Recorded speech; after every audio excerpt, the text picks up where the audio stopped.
I'd like to call this meeting to order. If you would, please turn off all your cell phones. And I would like to ask Kirk Collier to stand and lead us in a Pledge of Allegiance. How about that? Allegiance to the flag of the United States of America and to the republic for which it stands, one nation, under God, indivisible, with liberty and justice for all. If I could at this time, I would like to call Reverend Dan Phillips with Grace Fellowship to the microphone to help us receive some guidance. Let's pray. Our Father, we are here in this room and we need your help. Father, there is not enough strength in each and every one of us to know exactly what to do, to have enough commitment to do it, and then to see it through. We must come to you and ask for guidance, and ask for direction, and ask for commitment. So, Father, I pray for these that are sitting on this board this afternoon, that, Father, they live with their commitment to serve you, to serve this county, to serve every student in Putnam County. Father, this is a tremendous task to raise up a generation, to go out and to face the world, to meet the world, to accomplish in the world, and then to prepare the generation behind to come and do the same. So, Father, guide, direct in all of the deliberations, all of the discussion, everything that is done here today. May it be done pleasingly. May it be done pleasantly. But may it be done with a commitment to see it through. And Father, we ask all of this in Jesus' name. Amen. Amen. Amen. Thank you so much.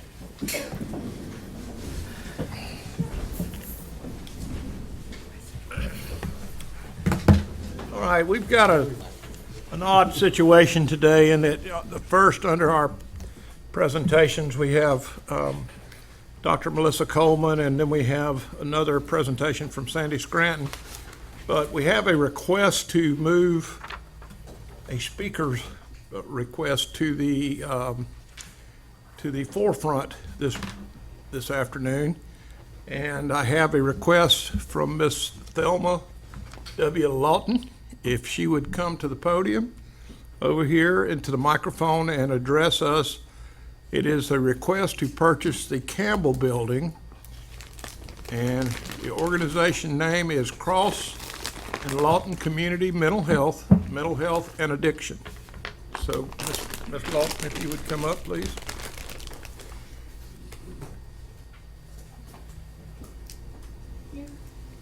Yeah, yes, ma'am, right here. You need to give your address and where you live.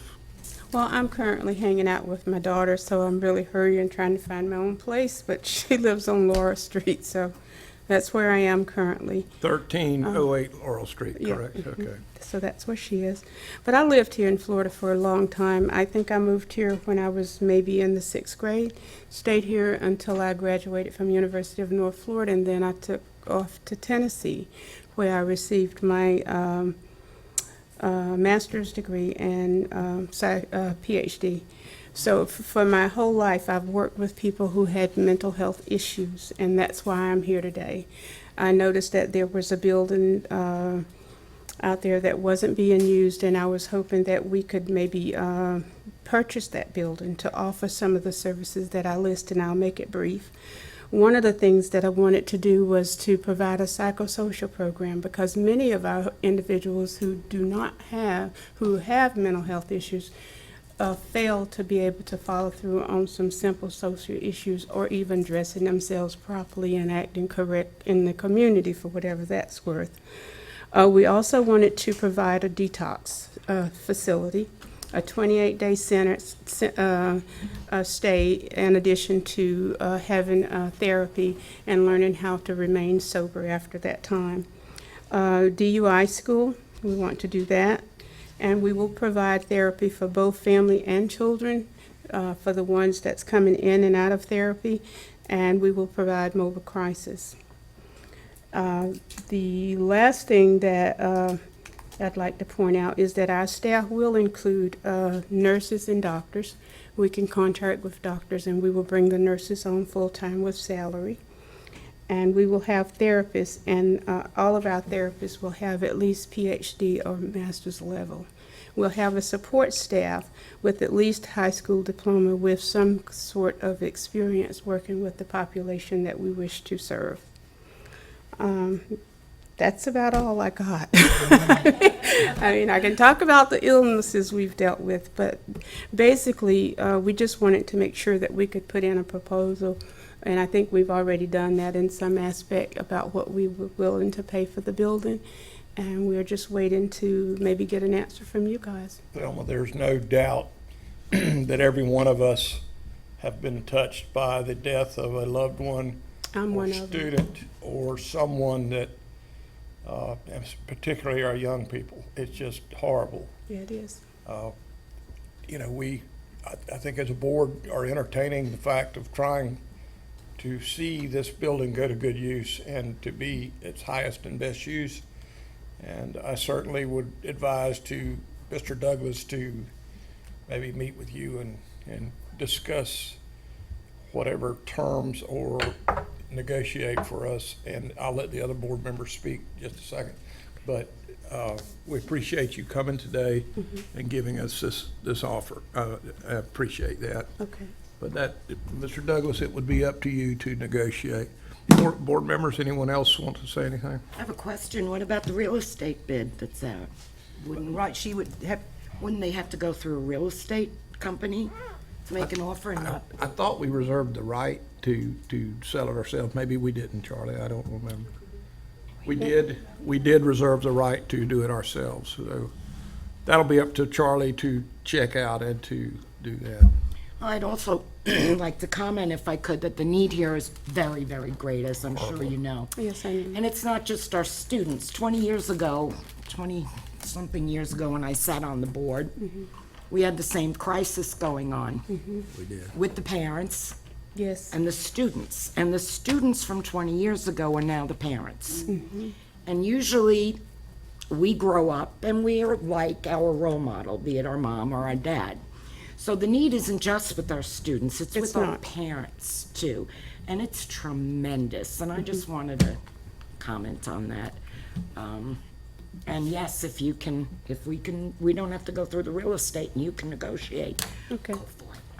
I'm sorry, Thelma, did you say what company you represent? Well, we have not really come up with a definite name yet, but what we were looking at, and my co-partner, he's not here to say, but I thought that we could call it Putnam County Community Mental Health Services, and that would loop around with all the other services that we have.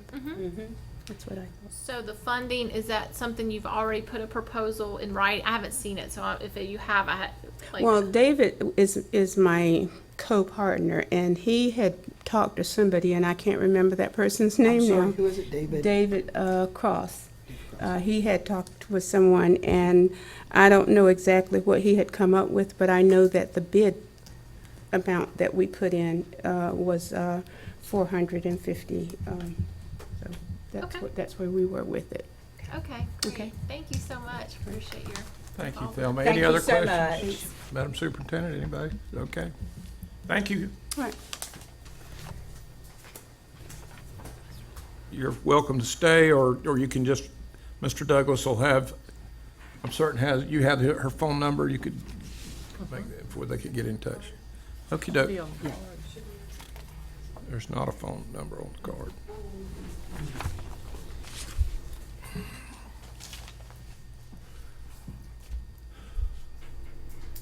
It was down.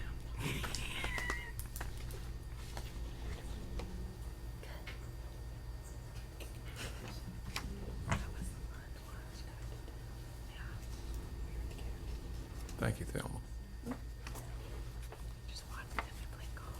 Okay, moving on, Dr. Melissa Coleman is going to give us a presentation on our Cambridge program.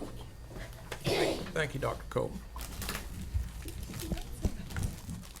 Good afternoon. Thank you for allowing us to provide you with an update of our Cambridge program. Joining me are some of our QI students in the audience here. And Mary Piazza, our principal from QI Roberts. If you have any questions after the meeting, after the presentation, excuse me.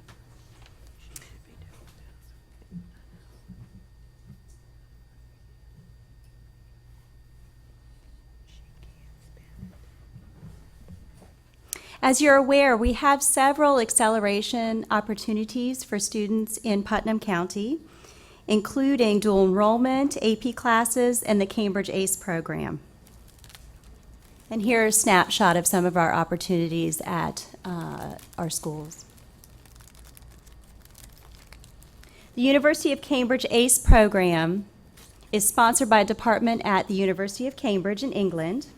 Like advanced placement and international baccalaureate programs, Cambridge ACE allows students to pursue a more rigorous and ambitious curriculum and earn college credit in high school. The program is worldwide in over 160 countries and 40 governments. And as far as history of the Cambridge program in the United States, the University of Cambridge, located in England, is one of the world's oldest universities, dated back to 1209. The university expanded worldwide to over 150 countries and expanded to the United States in 1994 and was successfully piloted at the request of the Florida legislature between 1997 and 2003 Florida public high schools.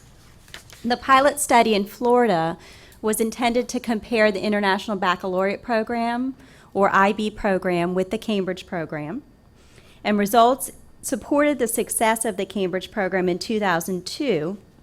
In 2003, the program was formally opened up to all Florida public high schools with the backing of legislative support. All of the counties around us have either a Cambridge or IB program or both in their county. And Putnam County students are competing with students from these counties as far as admission to Florida universities. Since 2011, the Florida legislature has recognized the Cambridge program as a graduation option. Students in our county pursue our county Cambridge progression in lieu of the 24-credit graduation option. And this year, we'll have our first graduating class of students with this graduation option. So a history of the program in our county over the last 5 years. The county underwent the process to be authorized to offer the program in response to parents and community members desiring additional opportunities for advancement of gifted and talented students in Putnam County. And so in 2012-13 school year, the county began the application process for schools in the county and for the county as a whole to be able to offer the program. In the 2013-14 school year, we were able to certify James A. Long Elementary School, CL Overturf 6th Grade Center as it opened that year, and QI Roberts Junior Senior High School as official centers. And they opened doors to students in 2013. In 2014, 2015, we were able to bring along Interlochen Elementary School into the program and undergo the process to get it certified as an official center. And at that same year, we opened an honors program at Melrose Elementary School for 6th grade students at that end of the county. 2015-2016 school year, we opened an honors program at Middleton Burney Elementary School for students in the south part of our county. And this year, 2016-2017, we welcome our first graduating class of seniors at QI Roberts Junior Senior High School. Our application process includes a review of many different data points for students, including an intellectual assessment of verbal, nonverbal, and quantitative reasoning skills, in addition to curriculum data points. This gives you a little bit of a snapshot of our current enrollment in Cambridge and honors programs in the county. Countywide, we have 1,203 students in the Cambridge and honors programs in the county. with 254 students currently at James A. Long Elementary School. All of these grade levels have students currently on the waiting Could you list. repeat that again, please? How many? 1,203 students. And how many at James A. Long? 254 Okay. students at James A. Long. There's 177 students at Interlochen Elementary School. 22 students in our Melrose honors sixth grade class. Middleton Burney has 98 students in their honors program. CL Overturf has 86 students in the Cambridge program, and QI Roberts has 566 students in the Cambridge program. Dr. Coleman, is there a difference between honors and Cambridge? Because I know that each Cambridge campus costs more money, so is there, some are Sure. honors and some are Cambridge? At this time, there is no participation fee for our junior senior high school to participate in the Cambridge program, and that's because we have gotten to the point in time where our students take exams, Cambridge exams, and so the University of Cambridge does not actually assess us anything to have QI Roberts participate in the program. At the elementary school, we don't have students currently testing in the program. Okay. There is an option to have a test at the end of the fifth grade year for students, but there isn't legislative financial support for that right now in Florida. Okay. And so that would be an additional cost to us, so we have opted not to assess the students. So we do have a participation fee for K through 6. So part of the reason we have honors programs set up is to minimize the cost to us of that participation fee. Particularly Melrose, we just have the one class there, and it's a school participation fee. Okay. And so kind of cost offset Right. was kind of a consideration. But it is There. associated with Cambridge. We set it up as an honors program that works very closely with our teachers. If we didn't have it, they'd be in Clay County, I can tell you, Brad. Yeah, so basically, the ones honors, Melrose and Milton Burney are more, advanced classes, but they're not considered Cambridge curriculum. They aren't endorsed as an official center with the University of Cambridge, but they work closely with our Cambridge teachers to ensure the level of rigor Okay. that's delivered as far as curriculum to the students. And then those students can go on and participate in the Cambridge Right. program when Yeah, they they- leave. Yeah. And historically, all of those Melrose students, for example, have gone on the next school year to the program, Right. but it helps with our cost offset. The Melrose parents specifically asked several years ago for a sixth grade Right. at Melrose. We'd never done that before. And I told the parents I would much prefer to keep their students in Putnam County. You know, we have 4 counties that converge there in Melrose. And they said if we did that, They'd they stay. would keep Okay. their students in Putnam. They've been very happy. We have an excellent teacher teaching that program, and those students do exceptionally well on their Florida Standards Assessment and previously on their FCAT. And certainly you can tell that because Melrose is normally an A. Right. And Cambridge is also an A. They are our 2 A schools in the district. Thank you. We serve students with the following mindset. And board members, I challenge you to find yourself in this picture. We serve high achievers who, in response to a question, have in their mind, "Oh, I know that answer." We serve students who are gifted, who have in their mind, "Yeah, but." And we serve students who are creative, that have in their mind, "What if?" And we'll hear from some of those students in a moment, and you'll be able to appreciate the personalities that we love so much. And their teachers experience, in response to an assignment for high achievers, a mindset of, "What do you really want?" For gifted learners, what I would like to do is, which may be divergent from the assignment itself. And for creative learners, what about? Cambridge endorses the idea of fostering students who are confident, responsible, reflective, innovative, and engaged. And teachers encourage students within the program to question the answer, to ask why,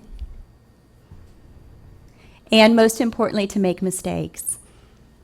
And we refer to this as a healthy struggle, which is one of the main components of the Cambridge program within the academic progression of students, is the idea that students can struggle academically with a concept and persevere through to enable true learning.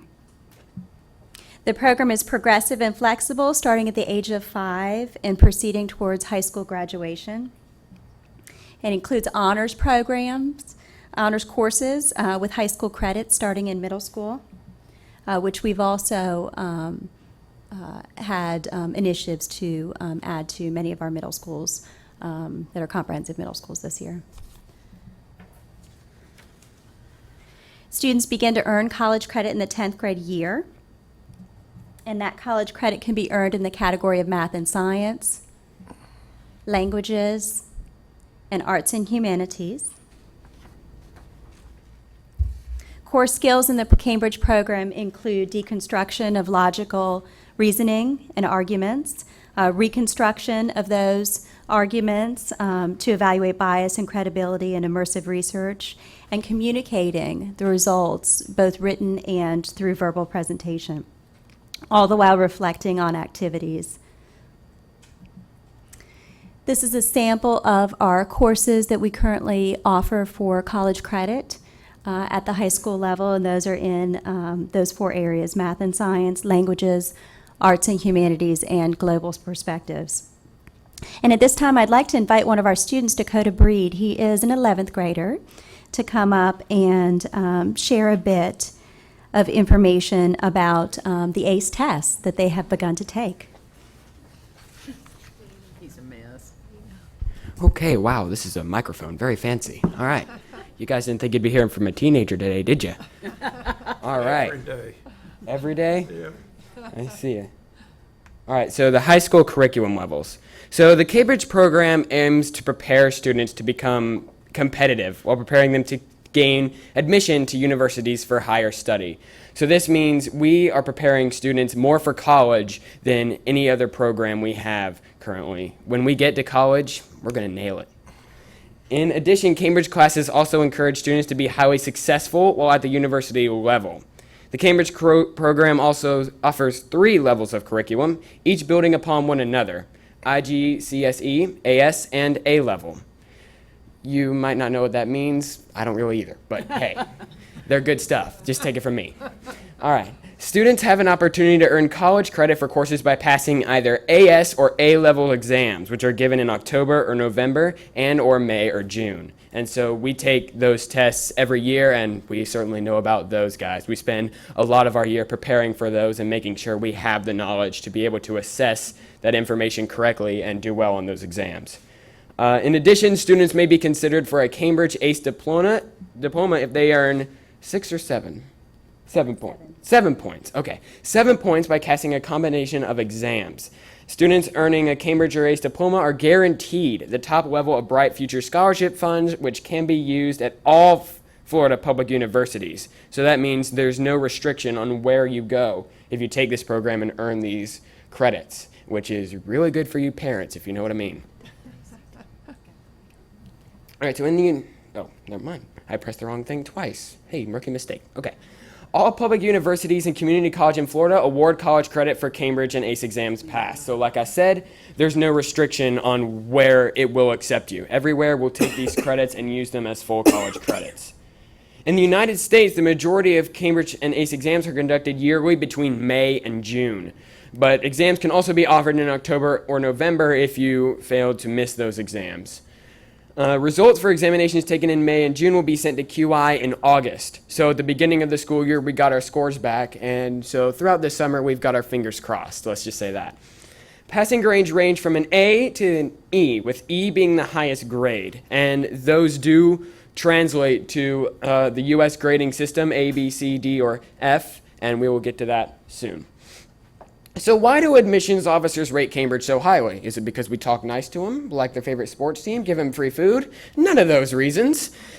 It's because of these reasons. We asked some of the world's top universities, including Yale and Harvard. I know, right? to tell us what they think about Cambridge qualifications. Now, 98% of them said Cambridge qualifications give students excellent preparation for university. So when we get there, we'll know what we're doing. 95% agreed Cambridge students think independently. 98% said Cambridge qualifications help students succeed at university. So like I said, they're really preparing us for college, which is the most important and trying stage of our life. But once we get there, if we're in the Cambridge program, it's a program that's really going to help us succeed there. 100% agreed that Cambridge students think logically and present coherent arguments, and another 100% of them agreed Cambridge students have in-depth subject knowledge. 99% agreed Cambridge students present reasoned explanations, understand implications, and communicate them logically and clearly. AKA, we don't get grounded too often. Let's just say that. So, yes. I know a Cambridge student who does. All right, so Cambridge students have achieved a level of mastery that is atypical of school graduates, that is here, that is from the United States. Cambridge students attack university work with confidence. That's from the United Kingdom, where Cambridge is. See, because we send our papers over there, and they grade them there and send us back to us. And so in jolly old England, they like our work there too. Students can communicate effectively, carry out research, and apply knowledge to real-life situations, again from the United States. We have the United Kingdom, again, that say Cambridge students are very prepared and knowledgeable on their subjects and tend to be more confident at presenting and speaking analytically. Just go. And then all the way from Australia, we have a quote that says, research and analytical thinking done by Cambridge students is a good foundation to succeed in higher education, that being college. So if you don't like hearing it from the U.S., we got England and Australia on our side too. Thank you, Dakota. I appreciate it. Yes, ma'am. Thank you, Dakota. That was a great presentation. Yeah, Thank very you. good. Good job. Good job. Not As just Dakota any highlighted. student can do that. That's really, it's hard to Our get up. QI students can. And have a sense of humor at the same time. He was born on a softball field. Yeah, he was. I was watching. As Dakota highlighted, the world's top universities, including Yale and Harvard, publicly recognize the Cambridge curriculum. Independent research has been conducted by universities in Florida, including Florida State University and University of Florida, regarding students at both of those universities. And researchers from those universities found that Cambridge students outperform students coming from IB, AP, and dual enrollment programs currently sitting at Florida universities. We like to tell the students that with Cambridge qualifications, the world is within their reach. And in fact, here's our data thus far. In fact, the inaugural class of seniors, which includes 59 seniors at QI Roberts Jr. Senior High School. In addition to credits earned online and at the high school through St. John's River State College, QI students have already earned 1,488 college credits through Cambridge exams during their sophomore and junior year. They exceeded international pass rates in the areas of English language, English literature, and general papers. And they're slated to take additional courses for college credit this year. And I'd like to ask 3 of our students to come forward and share a bit of insight about their personal experience.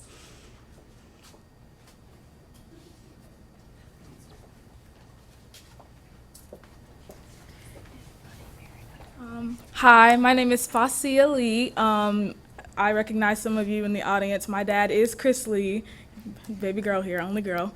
And I told your dad. I do attend the Cambridge program, and I would like to say that by my junior year, I had 12 credits going towards college, and that really does help. Cambridge, it helps you, it gives you a push forward into college. Like they were talking about the classes, they do help you. They're like college level classes and things like that. And you can still participate in things at other schools, like at your home schools, like musical theater and other sports like that, so it helps you.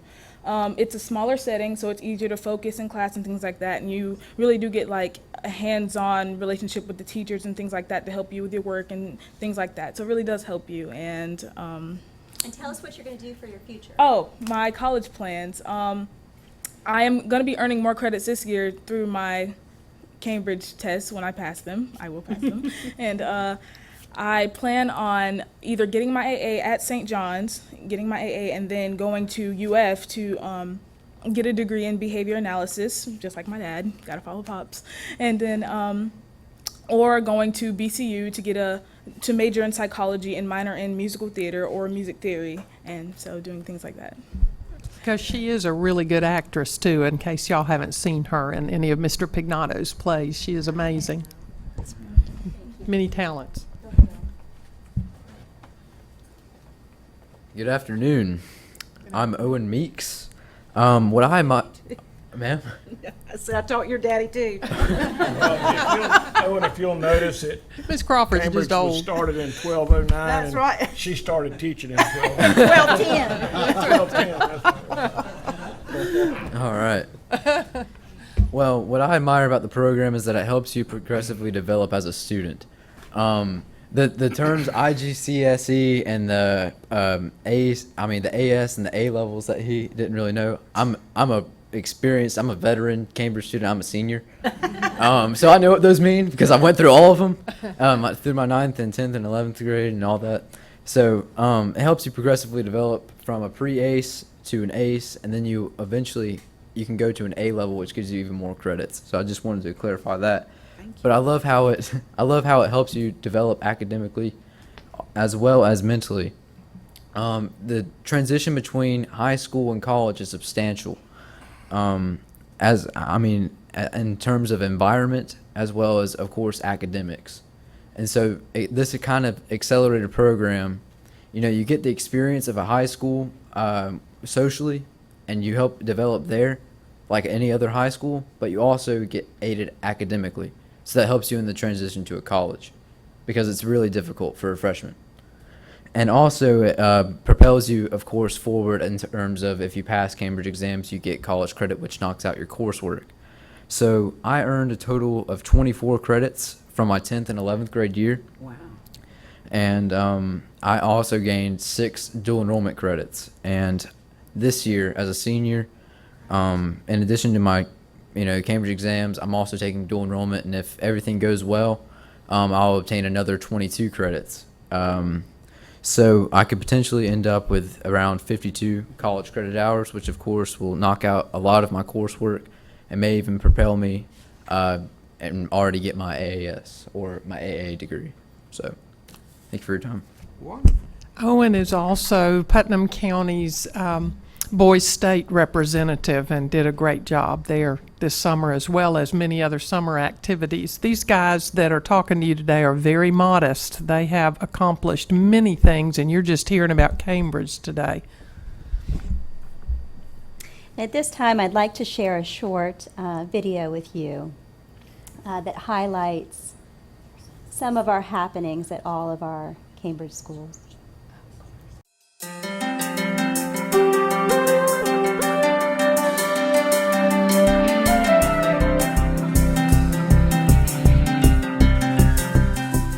Cambridge, our academic magnet program for gifted and talented students in Putnam County, inspires students to go above and beyond. We are allowed to be creative in our thinking. We can collaborate in our cooperative learning groups, which allows us to be able to extend our learning deeper. We get hands-on learning, like we don't use worksheets, we get more human body, we draw on the organs ourselves, and we learn things more in depth than other classes. The Cambridge curriculum challenges students to take an in-depth approach to their studies. I think the Cambridge program has helped prepare me to teach my students to think deeper by, first off, just developing a love of learning. The Cambridge program is a program that kids come to because they want to learn. What I like about the Cambridge program is that there's a lot of hands-on activities that we do. Hi, my name is Laura Godwin. I've been teaching first grade for 20 years. I've started teaching the Cambridge program 4 years ago.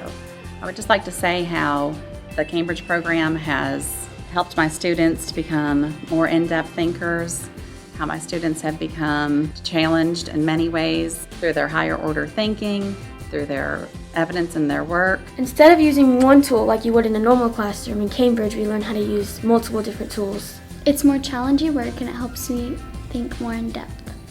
They expect more of me, and it makes me work harder at school.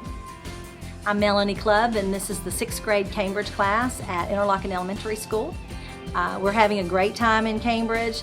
I think the students enjoy the fact that we do a lot of hands-on activities. We do a lot of in-class projects as well as out-of-school projects, a lot of project-based learning.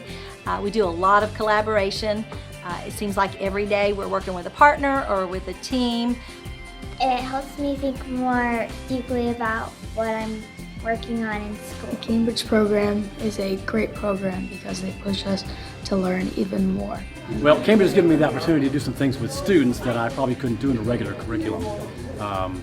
For example, flexibility. The curriculum is it's stated and it's flexible enough that I can do things like these aquariums, for example, which tie into several aspects of the marine science curriculum, but I can let it be a lot more hands-on. For example, the students have researched and developed these biotopes, these individual ecosystems, and they have to maintain it for the entire year. Cambridge Qualifications gives students admission to the world's best universities, as college credit is recognized around the world, including at MIT, Harvard, and Cambridge universities. Universities value the independent research and critical skills, as well as deep subject knowledge that the Cambridge program provides. It makes me a competitive student because it's rigorous coursework. Also in that rigorous coursework, it teaches me a lot of skills that are applicable to just average college assignments, such as analytic or writing skills. So therefore, Cambridge has really helped me and has taught me the skills that I need to first get into college and then excel. Cambridge prepares you for college by giving you harder level classes and preparing you for big tests just like college will.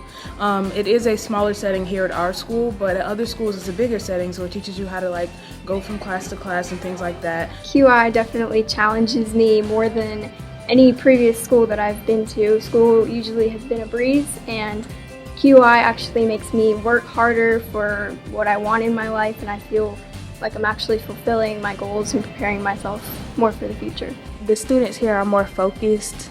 They try to stay on top of their work and they're not off track and goofing around during class, so you can focus better and learn more in class. The benefits of the Cambridge program here at Alta QI abound. Our students are challenged with new rigorous academic material, and more than just struggling through work on a daily basis, our students are exposed to the kinds of projects and, we'll say, real life circumstances that really help them out in the world. Cambridge has helped me think deeper about school and differently, because before Cambridge, school was pretty easy, but now I have to study and think harder, and it's a really good change for me. Our classes are college level classes. We get 3 credits if we pass the Cambridge exam. They're very rigorous. They're not typical classes. The coursework for each class is quite intense and difficult, and it's quite challenging. Cambridge helps us not only to deepen our thinking, but it also helps us to develop our team working skills and how we perceive the world. The Cambridge program helps me with the college for later in life through the competitiveness of other applications of other students. I like the Cambridge program here at QI because all the teachers here move at a faster pace, and it helps me understand more. The Cambridge program is very good preparing students for college because it offers the rigorous programs and have teachers that are qualified to teach the college level courses that are offered that help students go into college at a higher level and have more education than your regular high school does. Inspiring students to go above and beyond. Putnam County, Cambridge. Join us in celebrating our continued success.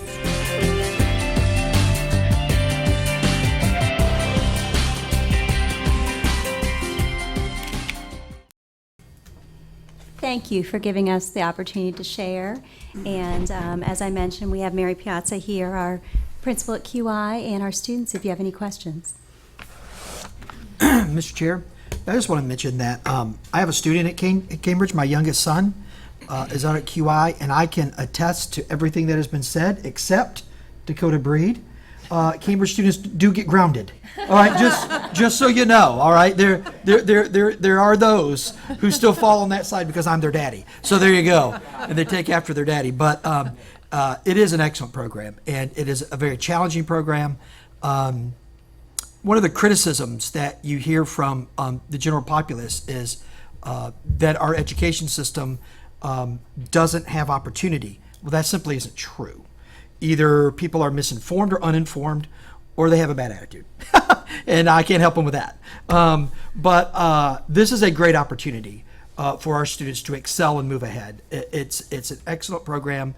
Again, as a parent of a student who's there, I will tell you it is hard, it is demanding, it is not for the faint of heart. It isn't an entitlement school. It's a school where you go to work. And if you think that is valuable in our community, then this is a great option. If it's not valuable in our community, then okay. But I believe it is, and I believe it's been great for my son. So thank you guys for your hard work. So that's it. It's growing and growing every year. We're running out of room. What are we going to do? Well, one of the things that we've explored is the reality that every one of our schools needs a program for students that promotes that particular school and offers opportunities for students. And so I think as we build, and particularly I reflect back on the elementary school level, and my children are in the program as well. And my hope, and we've seen this through data over the years, is that as we build our elementary and middle grade students throughout the county and offer them an opportunity to cohort together in whatever respect, whether that be an honors program, whether that be a Cambridge program, but offer opportunities for them, they grow academically. And I think we've seen that over the years and the effect that that has on middle school and high schools throughout the county.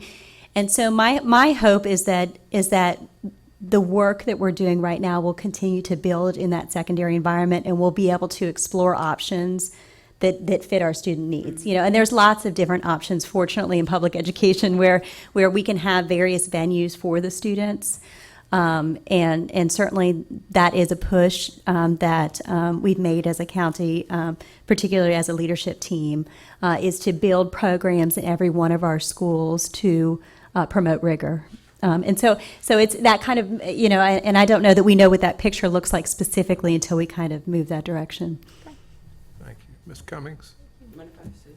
Feel free, Dakota, feel free. Hi, it's me again. Hi. I feel like I should say this. So the great thing about our Cambridge program is if you take a look at the world today, it's not exactly a great place to live in. You look at the news, you see everything that's going on, you think, what's wrong with us? Well, Cambridge, not only does it give us kids the opportunities to go out there and be successful at lives, it gives us the mindset, and it gives us the will, and it gives us the intelligence that we need to think not just inside the box, to think outside the box, to question what we're being told by each other, so that one day, maybe when we're older, we can make a difference in the world. We can improve its economy, we can improve its ecology, we can improve the relations between the human race as a whole, so that maybe, just one day, the world isn't driven by fear, but driven by hope. My goodness, Dakota for president. Well, Dakota, we appreciate that. You know, back in the late 80s and early 90s, it was everything was driven by cooperative learning, and the theory was that the slower children would learn from the higher performing and functioning children. And that sounds noble, but it retarded the academic growth of those that could go and learn at higher, more accelerated levels. And certainly it was hard to juggle those needs.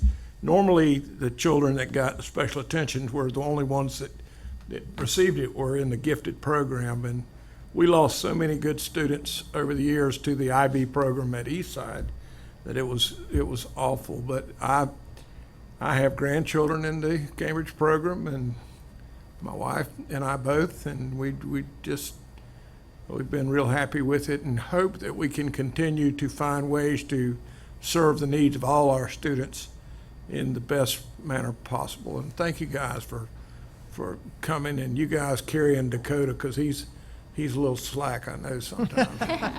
Wait a minute. I'm just messing with you. It's good to see you. All right. Thank you. Thank you. I think if you notice, the thing that you heard over and over from these students is that the distractions are not there. They work together, they're focused, and their goal is learning, and they can see what the future can hold. And my hope is that the fact that we've done this in several schools and have honors classes in several schools, that other children will see what these children are doing and their focus on education, and they're not distracted and they're not disrupting class, and it will make them want to do the same. Traditionally, though, if you look at research, if you have all those children in the same classroom, those children that are bright and could move forward, for the most part, get neglected because the teachers can't focus on both, and they end up spending more time with the children that are behind and need the extra work. And so the students who could move forward and be challenged have not necessarily been in the past. And that's why these students like this program. Now, is it for everybody that qualifies? No. There are a lot of students out there in our schools that qualify for the program but choose not to go. And that's what it is. It's just an option. Nobody made these children choose this program. Nobody's making them go. But if you look at Duval County or any of our surrounding counties that offer other programs, they offer them in what they call magnet schools. In other words, you go to a particular school because you want to participate in a particular program, and it may mean that you travel across the county to get to that program. But I think the important thing is that we've never offered a program like this in the past, and we've had real success with this program. For the past 3 years, it has grown, and it is really challenging and benefiting these students. And these students truly are the leaders of the future, and we need to challenge them and make them grow and think. So I'm really thankful for the program, for Mary Piazza, our principal this year, and for all the work that the kids are doing. It's really exciting, and I get lots of compliments from parents and grandparents about the program. So thank you for letting us update you today. Okay, moving right along, we are moving into the Putnam County Schools with outstanding 2016 inventory results. Sandy Scranton, Purchasing Director, if you would come forward.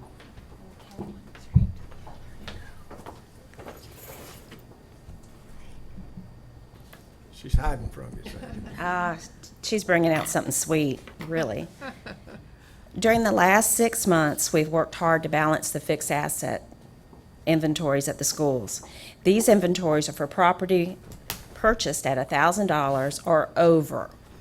The district-wide total is over $14 million at this time of active inventory throughout the school system. This inventory is perpetual. You will see us remove it off. We remove it. It's transferred from school to school, which you do not do. We do that in-house.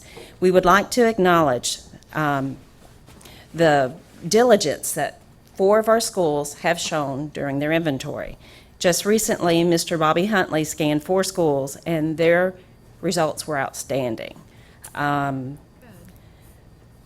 only did we want to present them with a certificate, but Miss Paula Miller, who is our resident artist in the department, has made baskets for them, and we want to present them with a certificate. Wonderful. And, of course, chocolate.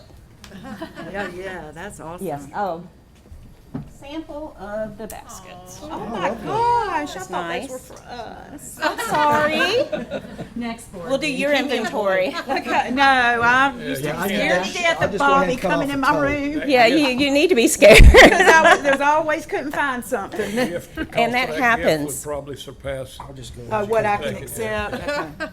Well, right now, we're also getting ready for our December surplus auction. So we have a lot of items being moved around, and we're able to keep up with it. But those 4 schools, I have invited representatives from each of the schools if they could come up. Someone from Price Middle School, Melrose Elementary School, QI Roberts Junior Senior, and Aquila Elementary School.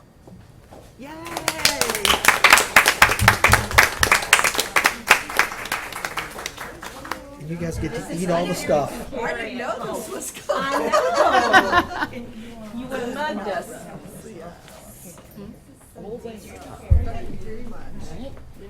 Amazing.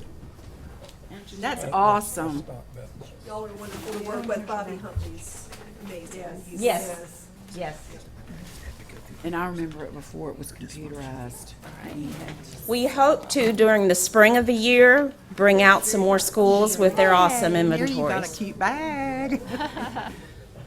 You got to have something pretty out other than bags. And Sandy, the average person probably doesn't think about the fact that there's an inventory that has to be done at schools. That's not what people think of when they think of schools. So that they do everything they do and take care of the inventory is amazing. They do. Do you know how many years Bobby's been doing this? He's in drop. I think he's been doing this. Been As there long as I okay, can I've been there remember. almost 20 years. Yeah. And last year, we did some changes around. We allowed the schools, because each school is the principal at each school is responsible for their inventory.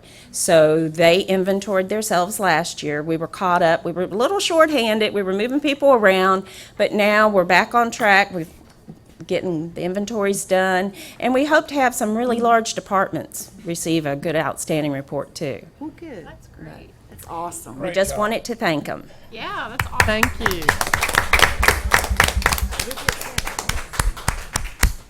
Okay, moving into public hearing. Number one would be the update to policy number 6110 as presented in Neola Update 16-2, special update. So moved? Second? Have a motion and a second. Any discussion? All in favor say aye. Aye. And the chair votes aye. Number two, new policy number 4128 as presented in Neola Update 16-2. So moved? Second? Have a motion and a second. Any discussion? All in favor say aye. Aye. Chair votes aye.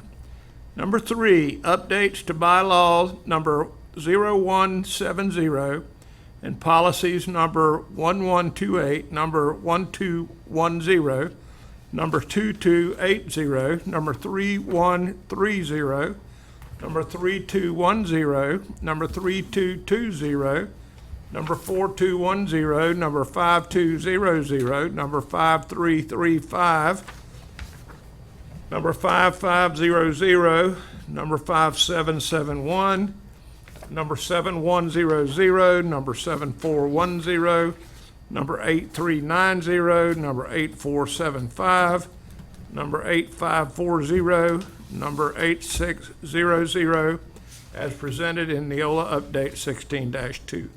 So moved. Have a motion from Nikki Cummings, Second? second from Terry Wright. Any discussion? All in favor say aye. Aye. Chair votes aye. Moving on to public comments. Do we have any other public comments? Anybody from the public wish to speak? Hearing none or seeing none, we will move on to the consent agenda. Board members, do you have any items that you would like to pull from the consent agenda? No, sir. I do. Ms. Crawford? F1, J1, and I1. Ms. Jorgensen? No. Cummings? Nope, she got them. Thank you. Right. Mr. Chairman, Yes, sir. I move we accept the consent agenda minus F1, J1, and I1. I have a motion. Second. Second from Ms. Cummings. Any more discussion? All in favor, say aye. Aye. Chair votes aye. All right, F1. Well, I just wanted to bring this up because we did have this on our desks from Linda McClarney, and we also got an email. I guess each of us got an email about the copier. Sandy, where is Sandy? I think she may have left. No, she's here. here. I think Oh, she's here. Just to clarify what this letter. Did you get one of these? Yes. I got several of those, Okay. several emails. When I sent that to the board, it was because the principal at that school had elected to have gone with that company. There are a couple areas that are left blank. After you approve, I sign the lease. This is not the final lease. I have spoken with the school. The school will choose between the two. If they decide, I know I got a copy of an email that was sent to Mr. Helms and Miss Ritchie. Yes, Linda sent that through there. If they decide after reviewing that they would like to go with a different company, I'll submit a new one to you. But I don't want to hold up this one because I can actually hold this in my folder pending their issuance of a purchase order. But I will not let the lease go through my hands without being completed. This is to get it on your agenda so that we can get it approved. And it does say the materials, it does say that they are covering staples. It's everything but. So her copier is different from the one that Interlochen wants? Yes, ma'am. They're two different manufacturers, two different companies, and we have never dictated to any school which company they could go with. Okay, that's fine. That's all I needed to know. All right, is that one? Thank you.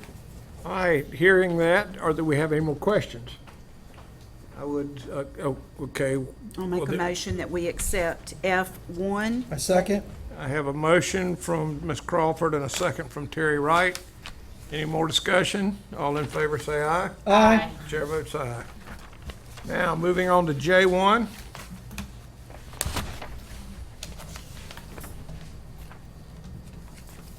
Okay, turn it in. Who can? Alice. I'm excited about Turn It In. Well, it sounds, as a former English teacher, it sounds very exciting because. Hi, I'm Alice McInnes. I'm Director of Information Services. Turn It In was really exciting. One of my passions, and you may not know this, was writing. And so when a vendor contacted us and told us about Turn It In, the first thing that's really exciting is that it prevents plagiarism. Because what it does, the program scans against all of these works and websites, everything that's out there, and then gives you an originality score.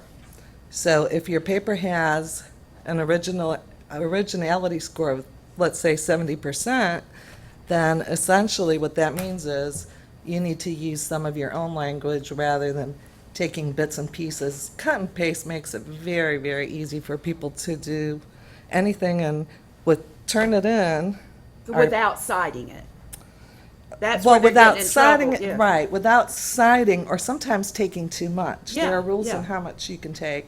So anyhow, what we decided to do was assemble a team of high school administrators and teachers and see if they would be interested in it. There was another component that the salesperson told us about, which really is pretty well every writing teacher's dream. And what it does, what I really, and I'm sure you can support me on this, Ms. Crawford, what I really did not care for as a teacher was student revisions for any essays that they would have to write, and you would target them to earning that 5. What Turn It In does is it essentially provides students feedback, individualized, as they're writing to revise their paper with targets that they have to hit. There are 5 different scales, and I think Ms. Piazza could probably tell you a lot about that. We didn't push it. We just allowed principals and English teachers, some social studies teachers, to view it, let them think about it for 2 days, and provide us with feedback. Ms. Whitehurst worked with them. When she emailed them, Interlochen High School was really excited. They're the ones that really pushed for it. Chris Wyckoff kind of brought all of this to fruition. And then Palatka High School and QI were very interested. So I think the cost is approximately $15 per student. They can use it in all of their classes. It's not based on teacher, it's based on student. The prompts are developed with stringent guidelines, so they really challenge students to think. And I'm curious what our writing scores will do with this. Well, I have a couple of questions. Sure. So, where's it going? Every student in every school? Well- Just English and social studies? Just English? Just that? pretty much Miss Whitehurst, just remember, it's really up to the teacher. It's not based on teacher, it's based on student. Right. So if we're paying essentially $15 per student, any teacher that has that student may use it. Okay. But we're paying for 7th, 8th, what grade do we start paying? We're doing only the high school, I think 9th and 10th, and some 11th. Okay. But those are targeted So students. is each teacher that utilizes this, or they're going to have a scanner on their desk? They can scan in that student's paper and then It's not scannable. Everything is done online. It's an online application. However, there's going to be training that's associated with that. And I think it's right here in this invoice. But, I can't answer that question, but. Yeah, because I mean, how, please, Would yeah, you please, please? Mary. Yeah, okay. It's not. But you see what I'm getting at? How are they going to compare that? Yeah. You upload it. But it really is. It is a good thing. But here's the thing.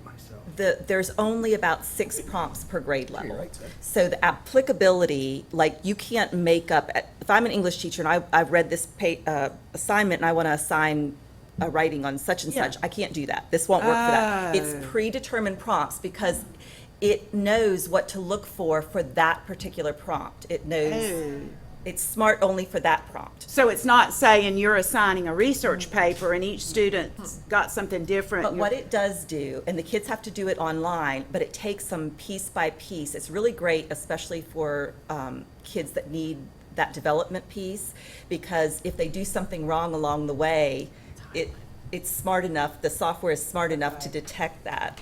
Okay. And identify. Well, that makes sense, because I thought, how are they going to scan all that information into a computer? No, and there's only, and the prompts, I looked at all the prompts for each grade level, and they are all, pretty much all history and literature based. Okay. There really wasn't any science. So in your opinion, as a former English teacher, you think good. this would benefit our teachers? I think it would help with the burden of writing as English teachers take on to give that real detailed feedback step by step.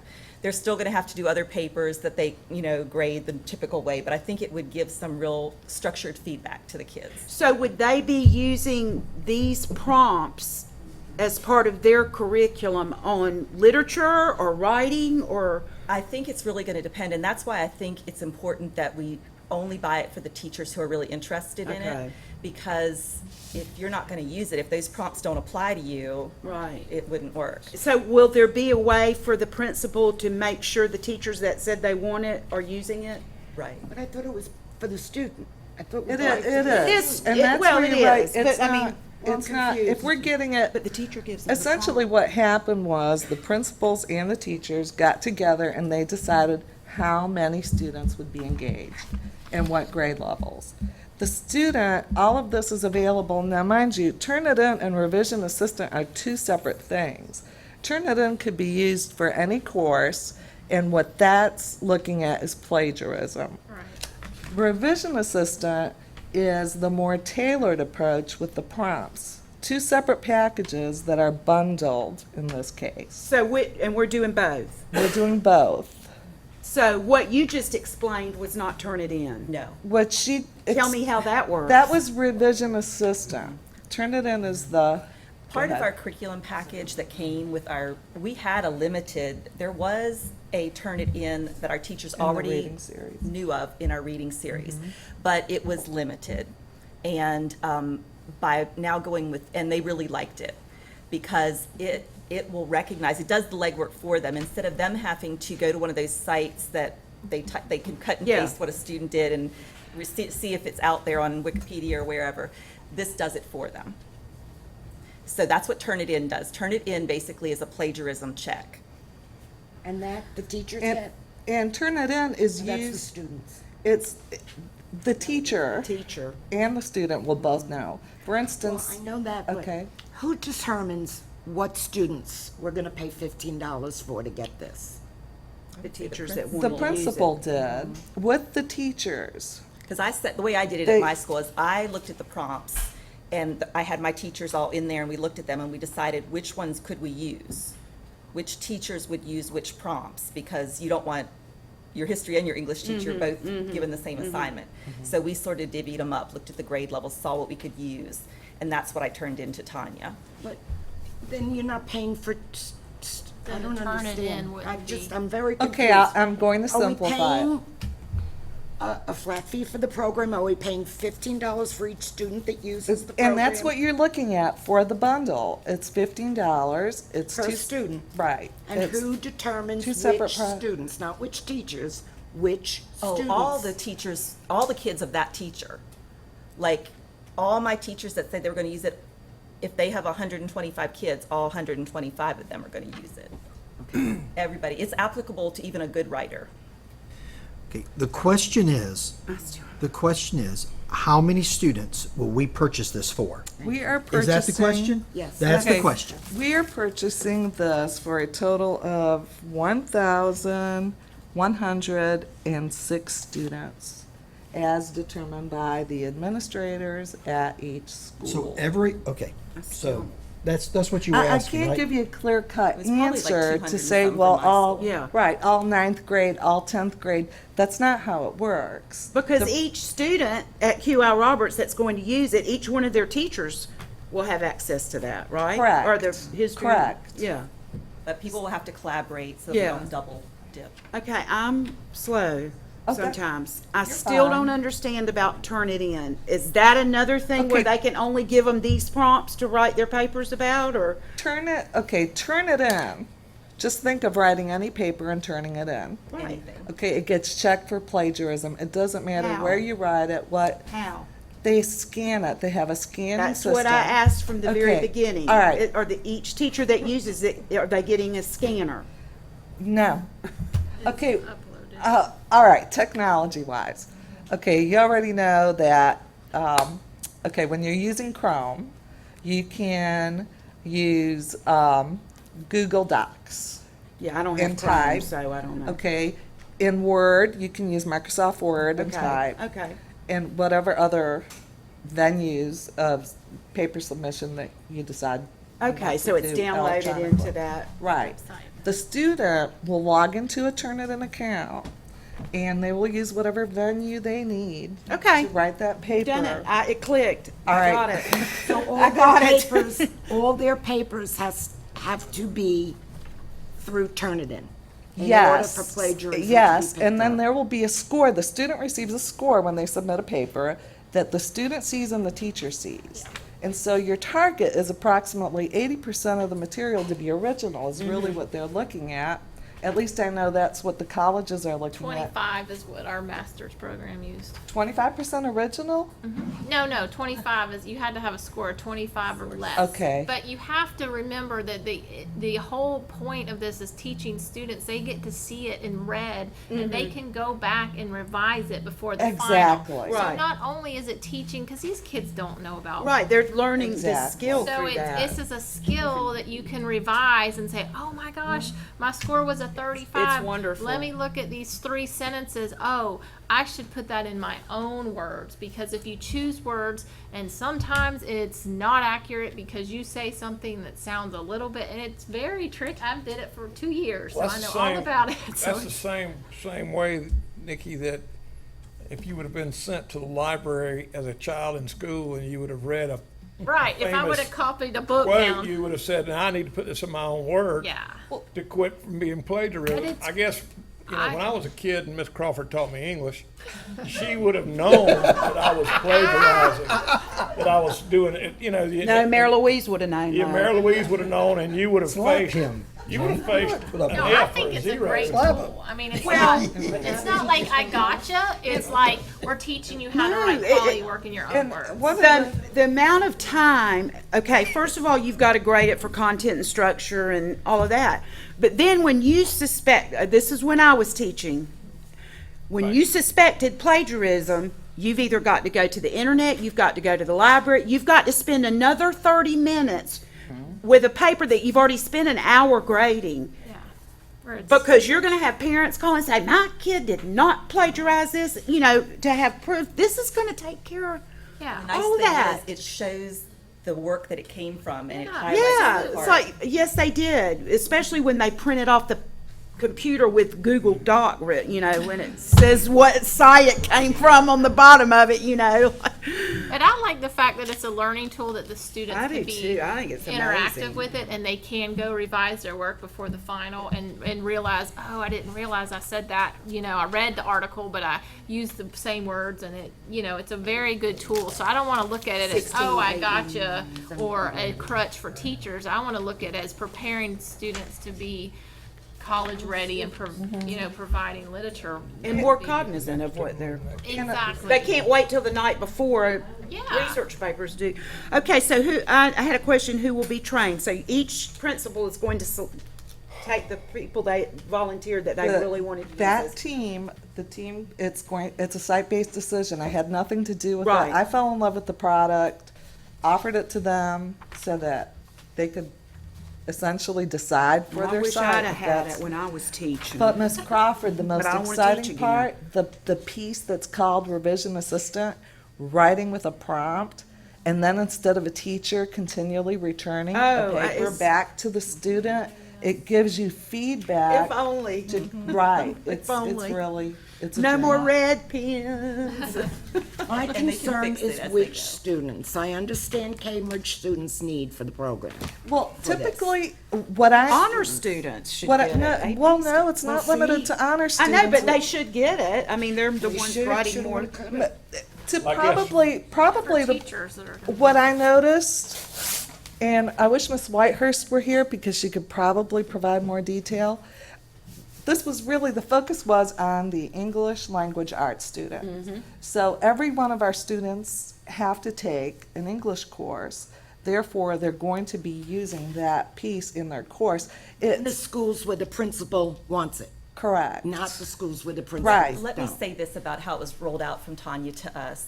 It was put out there, we were invited to watch a webinar, and the webinar showed us, and honestly. All principals. All principals, Okay. and we were able to invite whatever teachers were interested in it.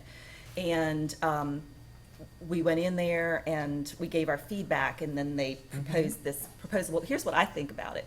I think, the worst thing you can do is buy something across the board and have people not use it. So if these people are already committed, they're on board, think of it as a pilot, if you will, and then maybe if. Yeah. then Because it's- other teachers are gonna see it and say, boy, I wish I'd have. Yeah. I wish I'd have gone to that webinar. Yeah. and I could've gotten it. And the nice part about that is it saves a lot of money. This is an annual contract. We can always add for next year, or we can delete, for those that need it and are interested. Doesn't anymore. So all schools are participating, all high schools except It's Crescent more, City? it's probably middle and high. I'm sorry, But yes, you- Crescent City opted not to. So we have Interlochen and, well, they're Interlochen, gonna wish they QI, had. and Palatka High School said definitely they wanted it. So, I guess I'm a little old school in the fact that You're just old. I'm old, yes. Amen. Because when you taught me, there were still dinosaurs walking there, anyway. If you catch a child plagiarizing through Turn It In, they're gonna get a 0. They don't go back to reword this or take it over. If you catch That's a probably child up to the teacher. plagiarizing without turning it in, you're gonna give them a 0. I mean, it's up to the principal or the teacher. When they go to submit it, it's gonna tell them then, and they would have the chance, they're like, oh, I can't get away with this, I need to go fix it. Before they even turn it in, David. Okay. So at 4:30 a.m. in the morning, before their 8 o'clock class, they've got a couple of hours to fix that. Because they waited till the night before to do it. I was scared enough of getting a 0 that I. Ooh, I was do that. too. Okay, well, I understand school-based, the principle of school-based management, but I also don't like to single out some schools, some students, really, and it's happened with Avid. Interlochen High hasn't had Avid, just Palatka and Crescent City, because the principal didn't want Avid, and that's a fabulous program. So I'm gonna vote no, because it's just Well, not we haven't something voted being yet. open to everybody. Okay. Any other Hopefully- questions? they'll be encouraged to join up. Yeah, me too. I think calling this a pilot program, and then we'll bring Yeah. other schools on next year. It would have sure helped me in high school. I mean, it may not be a success. They may decide they don't like it, but we've got to start somewhere. I wouldn't have graduated, so. So I make a motion that we, what number, where is it? J1. Jane, you wouldn't have been president of the senior class for 3 years in a row if you'd have had that in high school. I wasn't. Oh, you weren't? Okay, I'm sorry. Okay, I make a motion that we approve J1. Second. I have a motion and a second. Any more discussion? All in favor say aye. Aye. And it carries. Opposed says no. Yeah. I was gonna say, let Kathy say her piece.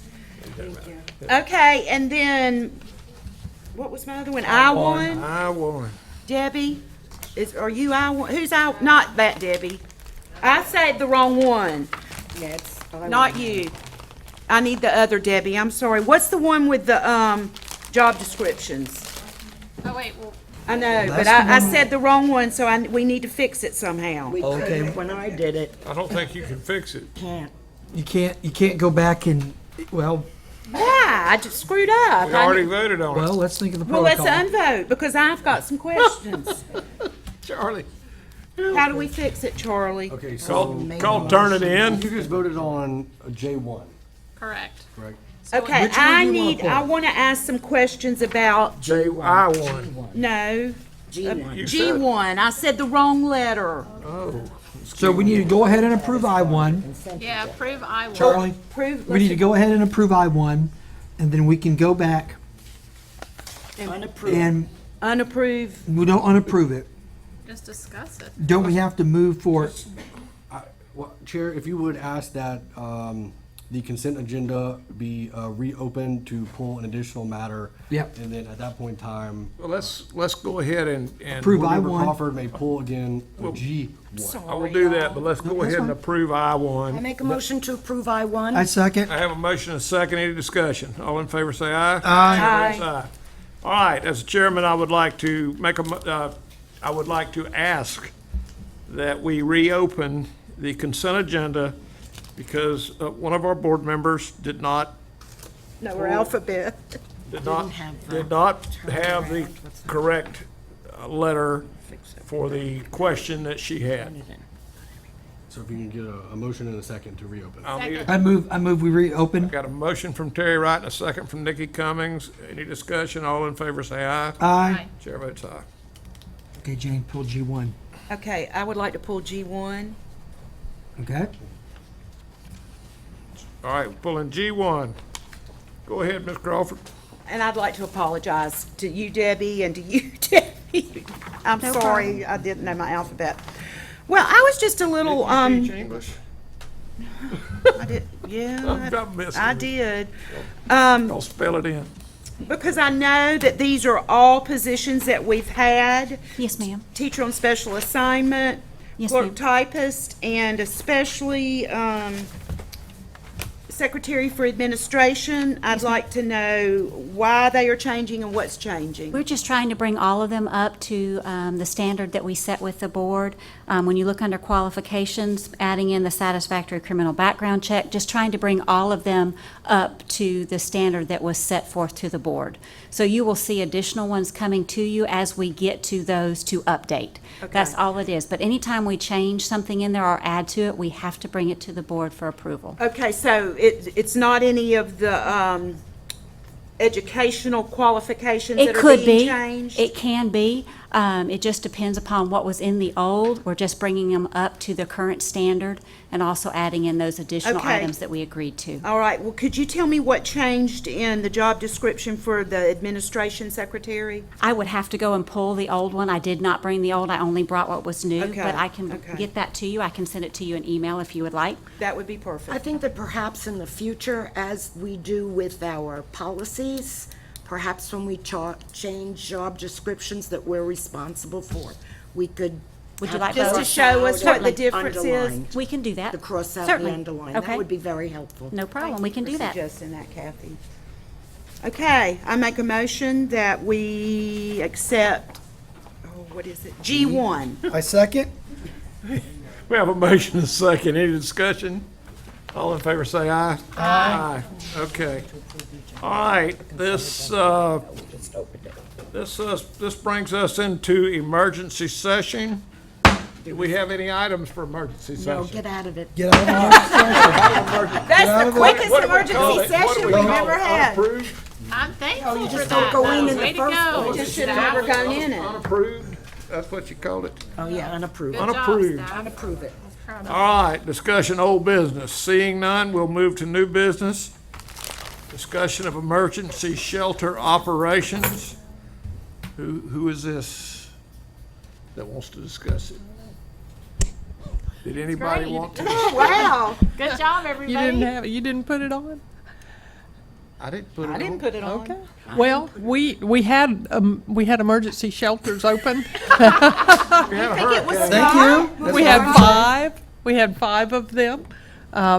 Our principals and assistant principals, of course, that is their responsibility. And they need to be rewarded. Yeah, for- they do. They've never been paid by FEMA. The other employees get paid eventually. It takes us, what, a year almost to get, we turn everything into FEMA. Rhonda, that's additional work she has to do anytime we have a storm. So she's working on all of that right now, just what she's done, you can see there. It's a lot of work.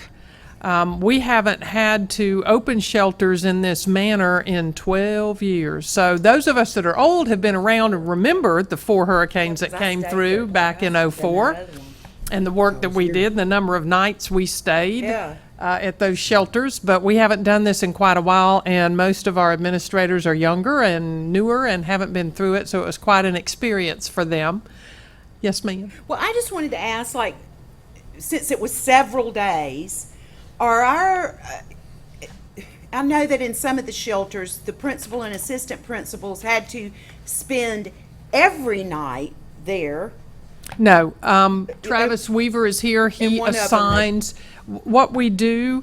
All of our shelters, of course, if your school is a shelter, you want to watch over your school.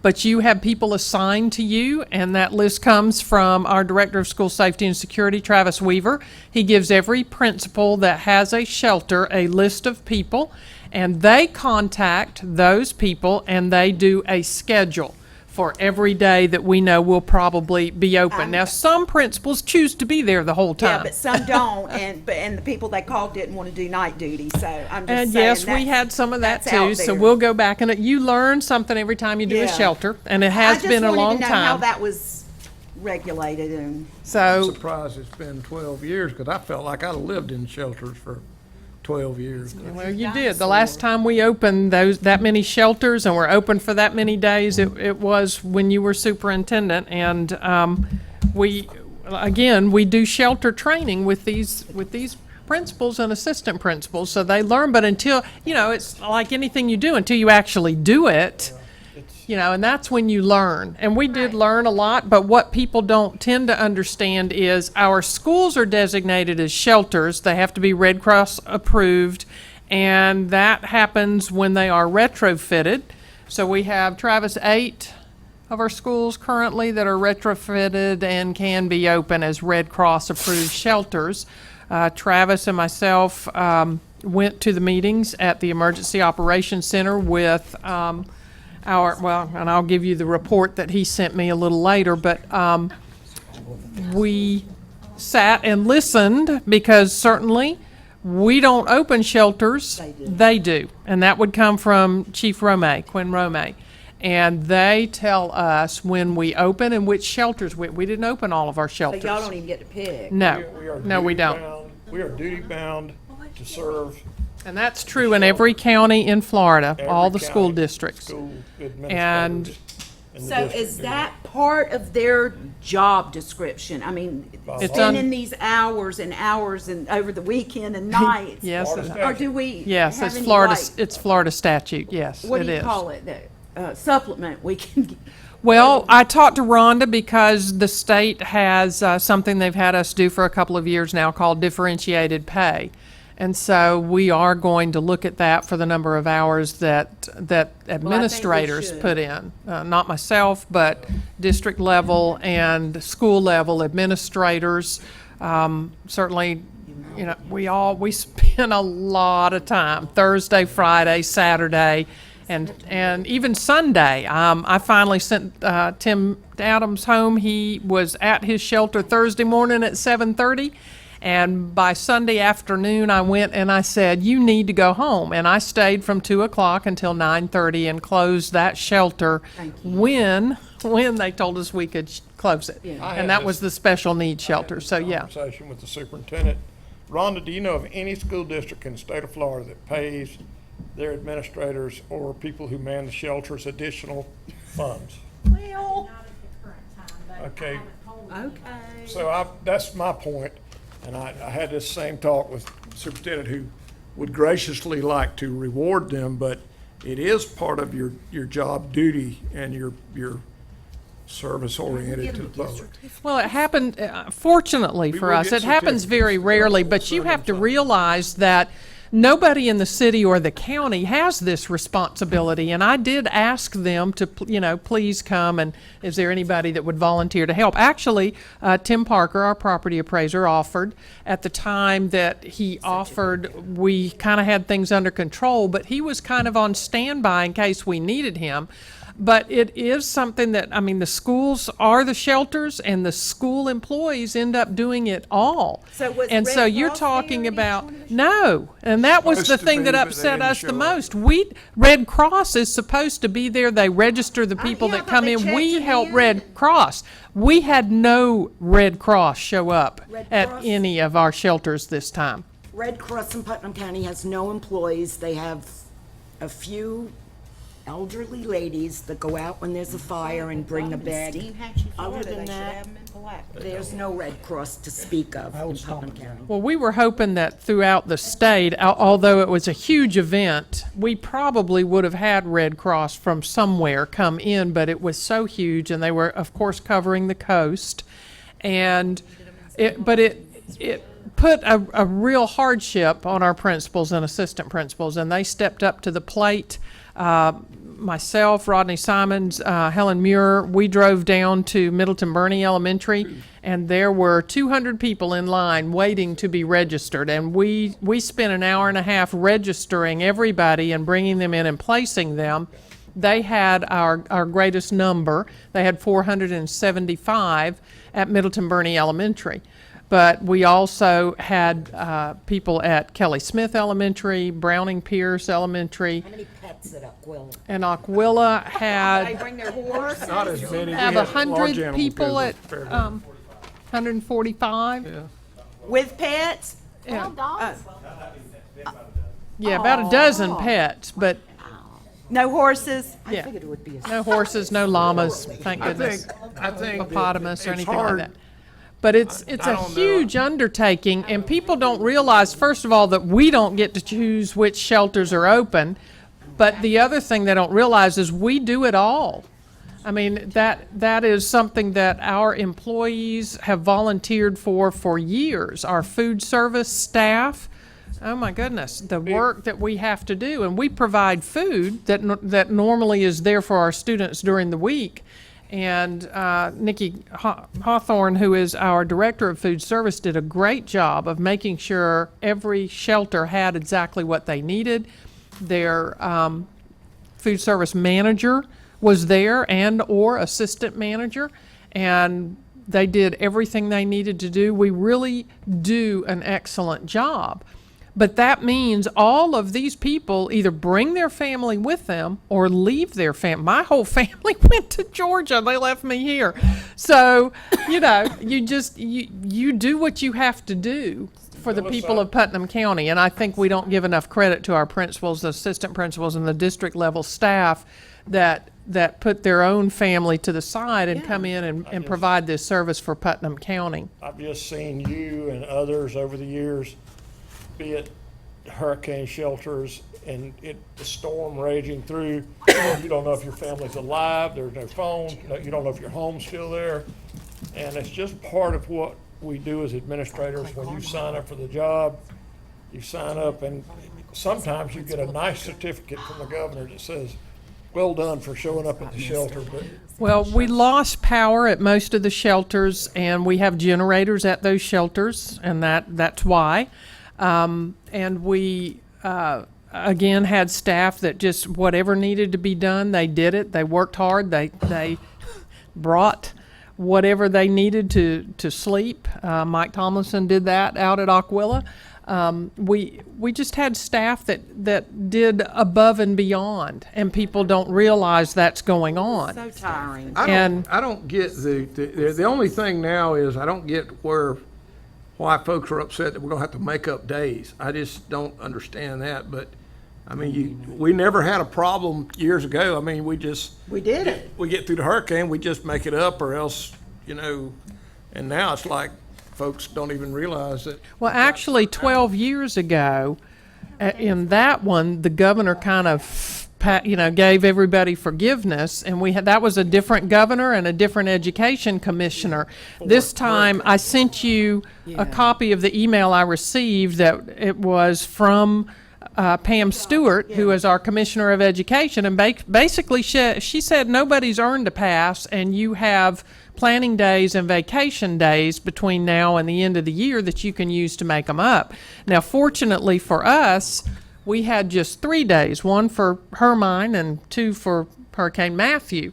Some of the other districts have a lot more days to make up than we do, and there's a lot of different ways you can do that. Now, some school districts in South Florida build in additional time during their day so that if they have an event, they don't have to make anything up because they've already put the time in. We haven't done that in years because we haven't needed to.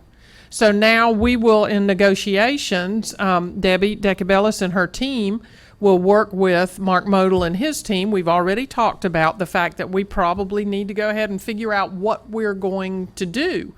And we are in impact bargaining, and even St. Johns County is going through this right now. So what you need to know is that we have worked with the union, and we've come up with a couple of answers.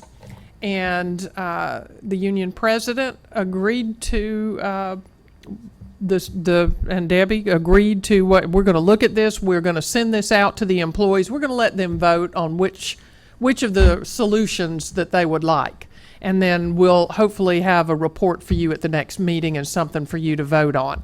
But we try very hard to work with the union on any of these issues, and we contacted Finn, Florida Educational Negotiators. Debbie actually works with them quite closely and was chosen actually to work with them. In fact, their director called me the other day and thanked me for letting Debbie participate, and certainly why wouldn't I? She has a lot of knowledge and skill, and she's going to help them, and certainly that in turn helps us. But they said to us, yes, they have a right to impact bargain. So we did, and Mark Model is here, of course, today, and we sat and kind of hashed through it. And yes, Mr. Buckles, I understand, because Mark sat there and saw me get all aggravated because I couldn't understand why we couldn't all just come together and do something together and make it easy. But it's never quite easy, but we worked with the union to make sure that we came up with something that was agreeable to the union president to take back to his representatives and the employees, and for us as administrators, and felt like it would be something you would approve. That information has gone back with the representatives. They will discuss it, and then they'll have an opportunity to vote on it, and then we'll bring it back to you, hopefully the November 1st meeting, I think. When did the built-in days cease? Shouldn't have to do it. In the last 12 years, I guess. Well, we didn't build in days. We actually built in additional time, and but it was shortly after that, under your tenure still, that we did away with it, actually. And I think that we had built-in days. Mr. Model can talk to you about that after the meeting. I think he had a couple of questions, but we have actually, I think, 15 additional minutes. We go 6 hours and 15 minutes, so we have a little time, but not a lot. Anyway, we'll bring you a report next time. We won't spend a lot of time on it today, but we'll give you a thorough update after the employees have had an opportunity to look at and vote for which solution they would prefer, and then we can come back and give you kind of a complete picture and update at that time. Well, Okay, it is- because we really It is the didn't. law, and it has to be addressed, so. Yes. We'll look forward to hearing from you. So that gets us through emergency operations, shelters, reports by board members. Ms. Cummings. There's a lot of great activities, Fall Fest. I appreciate all the schools going out of their way to make fun activities for the kids. Also churches and different organizations. So thank you, community, for doing this for our kids, and I appreciate all the hard work. In relation to that, Terrell Hill announced that on October 29th, there's going to be a Halloween festival, fall festival at Hank Bryan Park. Oh. For any organizations too that want to set up booths, any kind of awareness of something that you want to draw attention to, medical, maybe we could do something about backpacks, that sort of thing. Are you dressing as a clown? Thank you. Probably don't need to dress up to Okay. do that. All right, Ms. Cummings, are you through? Yeah. Ms. Crawford?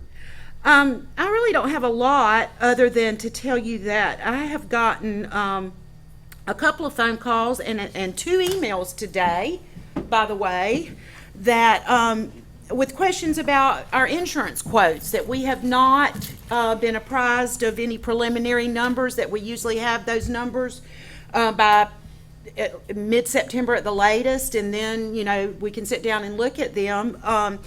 One teacher was very concerned because her husband, she has to make a decision by November 1st whether or not she's going to go on her husband's insurance. So I just want an update from somebody who is familiar with this. And can Ms. let me Crawford, know. I can tell you, there's probably not going to be a year that insurance doesn't go up for anybody anywhere. What we've done is tried to wait. Everything that gets turned in from your doctors and your hospital takes so much time. I wanted them to have a really good view all the way through the summer so that they could give us a fair evaluation of what we've done. And if you do it prematurely on just a few months, you don't have an accurate reading.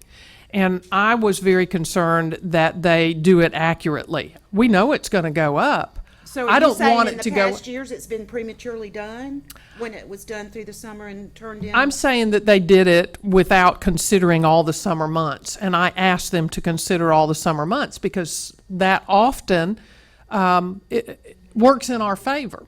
So that's what I've asked them to do.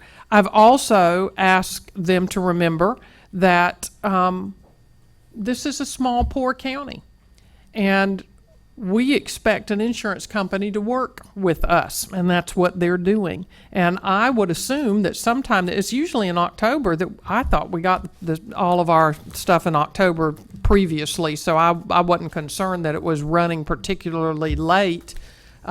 We just need enough time to do paperwork and open enrollment, and that's an easy thing to do in November and December. You have plenty of time to get your paperwork done. A lot of people don't change, but you want an open enrollment in case family members want to then join. Well, doesn't the insurance committee have to sit down and look at it and yada, yada, yada? They certainly can. And as soon as we get it, as soon as we hear, I mean, I'm waiting just like you, but they are trying So to you work haven't on. given them a deadline by which we need this information? I don't know if we gave them a deadline, did we? They met with us one day, was it not last week, the week before, and they're still waiting on getting final numbers. It's really hard to make a determination. If you have a month between January and June that's really high, I don't want them to use just that month to base their next year's percentage. And last year, what we went through, or the last year that we had Blue Cross, and we were looking at 22 and 23%, and all that we went through, I'm not going to go through that again. I'm not going to put up with a 20% increase. And I told them that. And so I think they get it. But I also said I would like to see something in single digits, not double digits. And I said, you need to sharpen your pencil and you need to come back to us and be realistic with us. But with the advances in technology and in medicine, and certainly if you've paid attention to what's happening in the pharmaceutical world, and they can take a medicine that many people need and suddenly increase the price by 1,000%, and we have no control over those kinds of things. So pretty much every year, I don't know of anybody, unless they're a for-profit company that just automatically pays for their employee insurance as a benefit. I don't know of anybody that's not going to have an increase in insurance ever. What we're trying to do is minimize that increase. And so I'm hoping in the next week we're going to get their very best. They have sharpened their pencil. They've looked at the summer months because they finally got all of that in from the doctors and the hospitals, and they'll be able to give us a really good And you'll share that with us. oh, absolutely. The minute I get it. We just don't have it yet. Maybe next week. Ms. Jorgensen? Well, on that subject, don't forget the premiums have to go up so everybody can get free health care. No, the people who don't have jobs can get free health care, or whoever gets free health care. But that's one of the reasons the premiums go up. But it's not the only reason. Well, it's seen new heights since Obamacare. It's seen new jumps No since question. Obamacare. Okay, we got a letter from Noel Bay, a copy of a letter from our attorney, from attorneys in Flagler Law Attorneys. They investigated the allegations. If I can interrupt. Because that's an investigation, it is. I can't say anything? It's not subject to the sunshine, so to ask that. If you do have questions about that, I have no questions. They I just didn't think do it the should be on investigation. front page of the paper, like all the allegations were. No? Okay, well, I'll be- my understanding is that is the firm that represents Edge. That is not who did the investigation. Terry Hadaway did the investigation. and there's not an official close to the investigation. Okay. So, All right, I- well, I when would- there is, I'll bring it up again. We need to rely on our. I would request Yeah, I that. know. No, I just didn't want her to think Not be somebody discussed at this point, unbiased but did that. we can certainly talk and. Sure. and So introduce never, each other. we can never, When it's completed. okay, that's fine, I didn't realize it wasn't. It seems like on every agenda, and I know it's probably not every agenda, but it seems like on every agenda, we're purchasing software. It really seems like every agenda, we're purchasing software. Would it be possible to have a workshop or receive a report on all our purchased software, how much we're paying, how long we've got it for before we have to pay again, who it's serving, like how many students or teachers or whatever, and what they do. I really think the board would benefit from, well, I would benefit, I don't know if the rest of the board's interested, but I would like to see it, because again, it seems to me like we're purchasing software a lot, and not that we don't need it, I'm all for technology and putting money into it where necessary, but I would just like to see what we've got going, if there's any duplications, whatever. Is that okay, Madam Superintendent? Okay, thank you. Anything else? No, that's it for me. Mr. Wright? Yay. Just a couple things. Of course, high school football's in full swing. Our football teams are having some good success and some struggles. As all of you know, I am a football fanatic. So I love it, and so glad to see that things are going well there. Just to give you a little heads up, Mr. P, if you haven't heard, is going to be doing Christmas Carol this winter. So please go ahead and start planning on your calendar to come and see that. It's going to be awesome. And then earlier when I was making statements about Edge, I just, y'all know me, been on the board 8 years. I don't want to be negative, so I didn't want to come across as being negative at all. I just think that some of our programs that we're doing are really exceptional. And I think if people knew and understood that they could be excited about that. Certainly we have our struggles, and certainly we have our areas that need improvement. No one argues that. But we also have some really good things going on that people can celebrate. And so that's just what I was trying to say. So if I was negative, I apologize for that. Thank you. well, that leaves me, and I would like to reiterate how thankful I am to the emergency operation officials, law enforcement, and everyone that participated in assisting Ms. Criswell and the administrators in opening our shelters. It is a miserable situation because you don't have a choice. When they tell you to open shelters, you're going to open shelters. That is the law, and that's the way it is. And by statute, our administrators do manage these shelters, and it is their shelter. It doesn't matter if it's your school or not. You're one of our best and brightest, and that is your job. And, you know, it is miserable to be away and not know if your home or family is safe. And you lose cell phone contact, and it is miserable sometimes when you're in a hallway with hundreds of people and babies crying and they're trying to sleep. It is awful. And fortunately, we survived, and we will go on, and we will have more storms. Hopefully, it'll be another 90 or 100 years before we have another one like that, but you never know. If it's not that, it's a firestorm or a train derailment or you name it. We just have to open up sometimes, and that's how it is. And we've been very blessed to get the funding to retrofit our Red Cross shelters. But with that, Madam Superintendent, well done with the staff and everybody that helped. Very And good. Mr. Douglas, your turn. Things are busy in the legal department, but everything's going well. Hey, thanks for the cookie, Charlie. Yeah, thank Yeah, you. thanks for the cookie. Yeah, I can't wait. That'll be supper.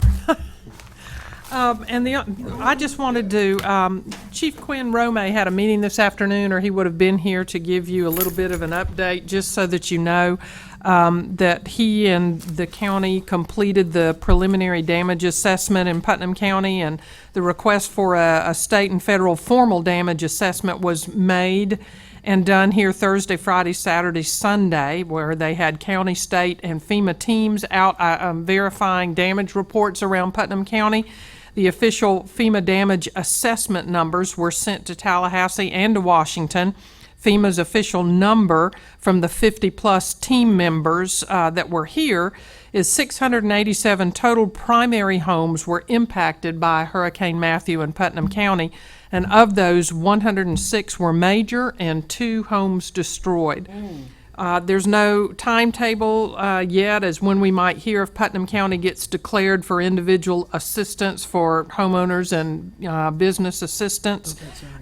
It's in Washington awaiting a decision. I think it's already been made for other counties, but not for Putnam yet.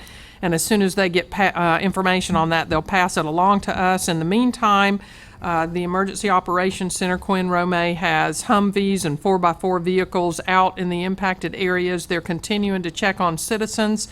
They're helping them as much as possible with medical issues and questions, along with other assistance that they can provide, and that will continue as long as we have a need.